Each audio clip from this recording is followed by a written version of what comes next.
ओम श्री गणेशाय नमः। राधे राधे दोस्तों, आप सभी का मेरे चैनल वत कथा एस्ट्रोलॉजर में स्वागत है। दोस्तों, आज की वीडियो में हम गुरु पुष्य योग, जो कि सर्वार्थ सिद्ध योग माना जाता है, इस दिन मदार की जड़ कमर में धारण करने की विधि बता रहे हैं। दोस्तों, जिन भी बहनों को देखे केवल कन्या संतान हो रही है, या जिनको पुत्र की प्राप्ति नहीं हो पा रही, या जिनका बार बार मिसकैरेज होता है, अगर गुरु पुष्य योग में अगर मदार की जड़ के साथ एक गोमती चक्र और पीली कौड़ी को सिद्ध करके कमर में धारण किया जाए तो निश्चित ही मन वांछित संतान की प्राप्ति होती है। दोस्तों, जिनको देखिए संतान प्राप्त नहीं हो पा रही, यानी कंसीव नहीं हो पा रहा है, गर्भधारण नहीं हो पा रहा है, तो वो भी अवश्य मदार की जड़ को कमर में धारण करें। निश्चित ही आपको संतान सुख की प्राप्ति होगी। दोस्तों, आज की वीडियो में हम आपको संपूर्ण जानकारी दे रहे हैं। उसकी जानकारी देने से पहले अगर अभी तक आपने मेरा चैनल सब्सक्राइब नहीं कर रखा तो सब्सक्राइब अवश्य ही कर लें। बगल में बेल आइकन को दबा दें, जिससे मेरी आने वाली सभी लेटेस्ट वीडियो का नोटिफिकेशन सबसे पहले आप तक पहुँच सके। दोस्तों, गुरु पुष्य योग बहुत ही सर्वार्थ सिद्ध योग माना जाता है, क्योंकि ये गुरुवार के दिन पड़ता है और गुरु बृहस्पति देखिए संतान के कारक माने जाते हैं। जब भी देखिए अगर संतान के लिए हम प्रयास करते हैं तो हमारी कुंडली में जो गुरु बृहस्पति अगर उच्च के होते हैं तो हमें निश्चित ही संतान सुख की प्राप्ति होती है, पुत्र की प्राप्ति होती है। इसीलिए गुरु पुष्य योग सर्वार्थ सिद्ध योग माना जाता है। इस दिन देखिए मदार की जड़ अवश्य कमर में धारण करनी चाहिए। दोस्तों, मदार देखिए दो प्रकार का होता है, एक नीले फूल खिलते हैं और एक पर सफ़ेद। दोस्तों, आप दोनों में से कोई भी मदार का आपको जड़ मिल जाए तो आप उसकी जड़ को एक दिन पहले ही लाकर रख लें। साथ ही आपको देखिए एक गोमती चक्र लेना है और एक पीली कौड़ी लेना है। इन तीनों चीज़ों को आपको कच्चे दूध से, गंगा जल से मतलब स्नान कराना है। उसके बाद आप पीला चंदन लगाएं और साथ ही आपको देखिए धूप दीप जलाकर आपको गणेश जी के मंत्र का ओम गणेशाय नमः, ओम गण गणपते नमः, या फिर ओम पार्वती प्रिय नंदनाय नमः का 11-21 बार जाप करें। और उसके बाद इन तीनों चीज़ों को आपको पीले कपड़े में बांधकर गुरु पुष्य योग में ही आपको जो स्त्री है वो अपनी कमर में धारण कर ले। दोस्तों, 3 महीने तक आपको इसको बांध के रखना है। और देखिए जब मासिक धर्म आते हैं, पीरियड्स आते हैं, तो उन दिनों में आपको उतार के रख देना है।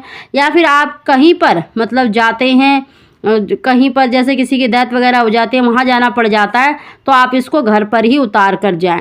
दोस्तों, 3 महीने के अंदर ही आपको निश्चित ही मन वांछित संतान की प्राप्ति होगी। आपको निश्चित ही गर्भधारण अवश्य हो जाएगा। दोस्तों, गर्भधारण होने के बाद यानी कंसीव होने के बाद 3 महीने के अंदर आप किसी भी बहते हुए पानी में इसे विसर्जित कर दें। इसका धन्यवाद करें और आप इसे बहते हुए पानी में विसर्जित करें।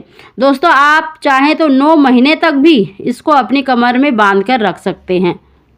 लेकिन आपको ध्यान रखना है कि पीरियड्स के दिनों में अगर कहीं आपको सूतक पातक में जाना भी पड़ता है तो आप इसको उतार कर जाएं। और उसके बाद मतलब शुद्ध होने के बाद 4 दिन बाद आप इसको फिर से कमर में धारण कर लें। दोस्तों, महिला अगर अपनी कमर में इसे धारण करती है, इसकी जड़ को आपको देखिए जो मदार की जड़ होती है, अगर आपको सफ़ेद वाला मिल जाए तो बहुत ही श्रेष्ठ होता है। नहीं तो आप जो नीले फूल वाला मदार होता है उसकी भी जड़ ले सकते हैं। आपको निश्चित ही मन वांछित संतान की प्राप्ति होगी। दोस्तों, मदार गणेश जी का स्वरूप माना जाता है, भगवान शंकर की प्रिय वनस्पति मानी जाती है। तो आपको देखिए जो मदार की जड़ लानी है, सबसे पहले प्रार्थना करें कि हे मदार, हम आपकी जड़ को ले रहे हैं इस कार्य के लिए। तो आप उसका पूजन करके ही लेकर आएं और निश्चित ही आपको मनवांछित संतान की प्राप्ति होगी। दोस्तों, जिन भी बहनों को देखिए बार बार मिसकैरेज होता है तो वो मदार की जड़ के साथ मंगल यंत्र को भी धारण कर सकते हैं। इसकी हमने पिछली बार वीडियो में आपको यंत्र दिखाया था, आप चाहें तो उस वीडियो को भी देख सकते हैं। अगर आप मंगल यंत्र मतलब कागज पर बनाकर मदार की जड़ के साथ उसको भी बांध सकते हैं, इससे आपको निश्चित ही मतलब गर्भधारण होगा। मिसकैरेज का जो आपको डर है वो नहीं होगा।